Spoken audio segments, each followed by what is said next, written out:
Good morning students. Today we are going to discuss about absorption losses, one form of attenuation. Here absorption losses are related to material or compositional defects. Absorption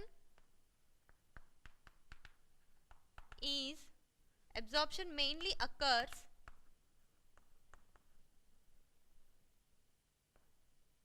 because of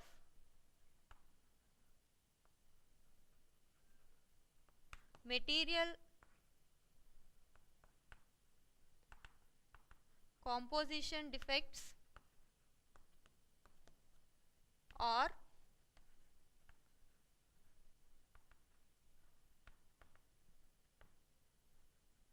fabrication defects. While constructing the optical fiber core and the cladding part, we will be using different types of materials and it will be having certain compositions. When that particular composition is a defect one, that means the elements are missing or some extra elements are being added or some water molecules are present, or in the fabrication process, if it is having the structural defects in the composition, then absorption in the optical fiber will generally occur. And the mechanisms in which the absorption occurs can be classified into three types. Absorption occurs in three mechanisms due to three mechanisms. One is absorption due to atomic defects.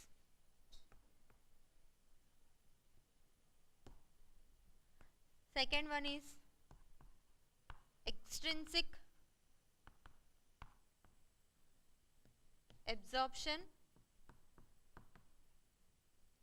Third one is intrinsic absorption. These are the three mechanisms which finally lead to absorption, and absorption causes attenuation and leads to the loss, right? So we will go these three mechanisms one by one. One is first one, we will see what is absorption due to atomic defects. Atomic defects are the imperfections in the atomic structures. These are the imperfections in the atomic structure. While making the composition for the optical fiber or while selecting the fiber materials, if the atomic structure is not properly made, then the imperfections will occur, and at that particular point the loss of information will occur by the process called absorption. And such missing molecules, these imperfections can be a missing molecule, these imperfections, or high density clusters. In the atomic structure, if a molecule is missed, then it will lead to atomic structure defect. If more molecules are added at a particular point which makes a cluster in it, then also we call it as a atomic structural defect. When compared to intrinsic and extrinsic losses, these absorption losses due to atomic defects are very negligible.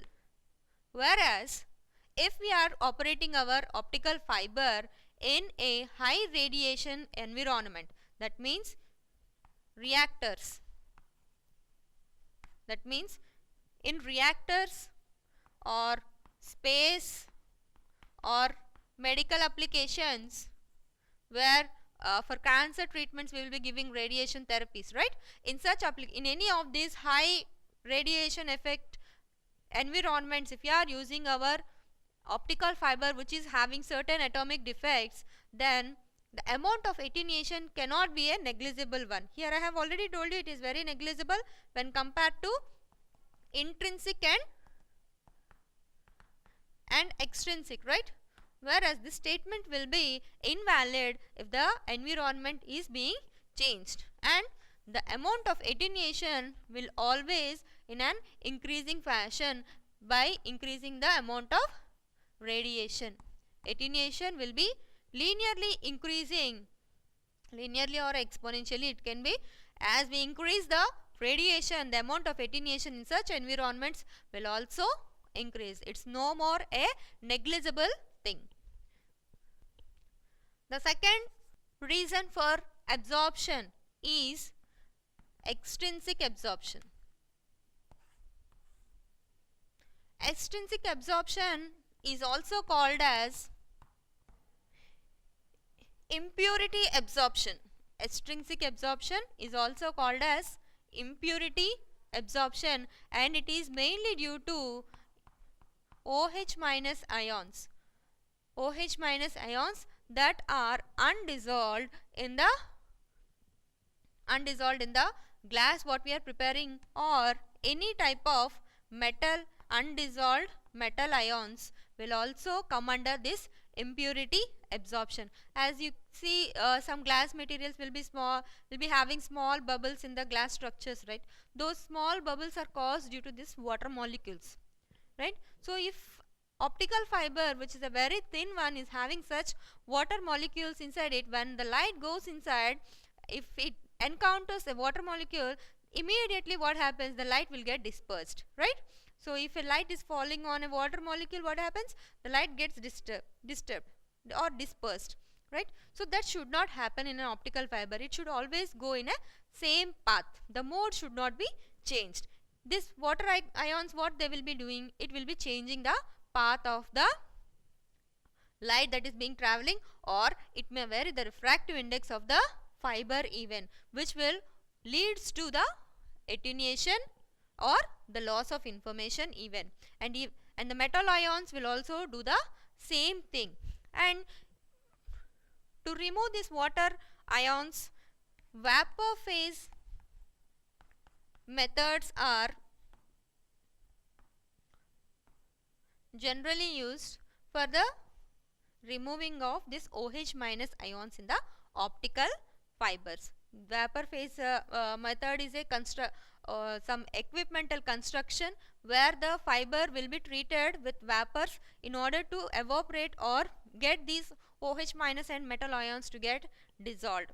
So this for the dissolution process only we will be using this vapor phase method, so that the extrinsic absorption can be reduced to certain extent, and the absorption loss will be for 1 part per million. The absorption or attenuation will be 1 to 4 dB.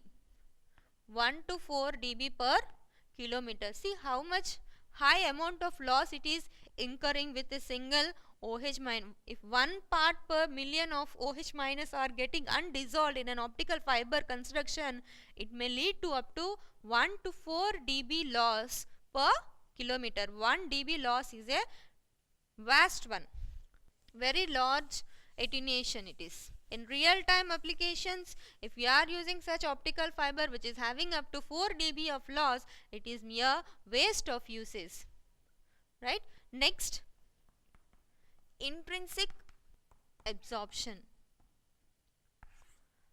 This intrinsic absorption generally occurs in pure silica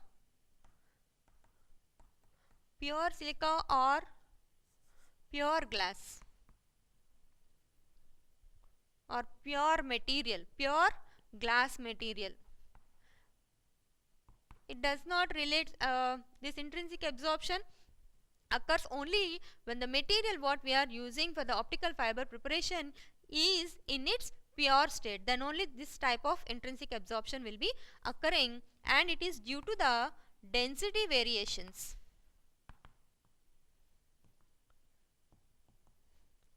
Due to the density variations and inhomogeneities. Inhomogeneities. This is due to density variations and inhomogeneities, and intrinsic absorption generally results from either electronic absorption, electronic absorption bands in UV region or electronic vibration bands in IR region. The intrinsic absorption is a resultant from either the absorption bands in the UV region or due to the vibration bands in the IR region. What is this absorption bands and vibration bands? How it is causing means the elements or the materials what we are using, if in the absorption band of UV region, if the electron is getting excited from one energy state to the another energy state, it will cause absorption. Similarly, in the IR band also, because of the vibrations, if it is moving from one energy band to the another energy band, if the electrons in this particular materials are moving from one energy band to the another energy band, it also leads to the intrinsic absorption. So electronic absorption and electronic vibration attenuation results. So here alpha UV is the electronic absorption component in the UV region. The equation governing this attenuation is C into e power of E by E naught. That means when the electron is moving from lower energy state to higher energy state. Here C and E are the empirical constants. Okay, basing on this alpha or the attenuation constant expression, we have derived two expressions for attenuation both in UV region and the IR region. Coming to the UV region, this is the equation for amount of attenuation that can occur in intrinsic absorption, where the lambda is your wavelength. While coming to the alpha IR, which gives the amount of attenuation in the IR band, and specifically coming to electronic vibration,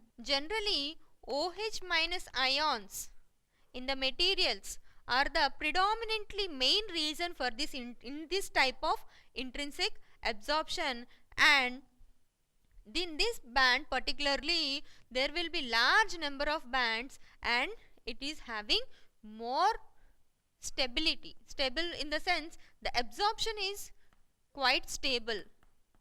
What we can say, the absorption is stable because of its large number of bands in this particular region. Its absorption is more stable. I hope you have understood the three different reasons for absorption. One is atomic defects, extrinsic absorption and intrinsic absorption, and which are finally leading to attenuation of information, right? Thank you.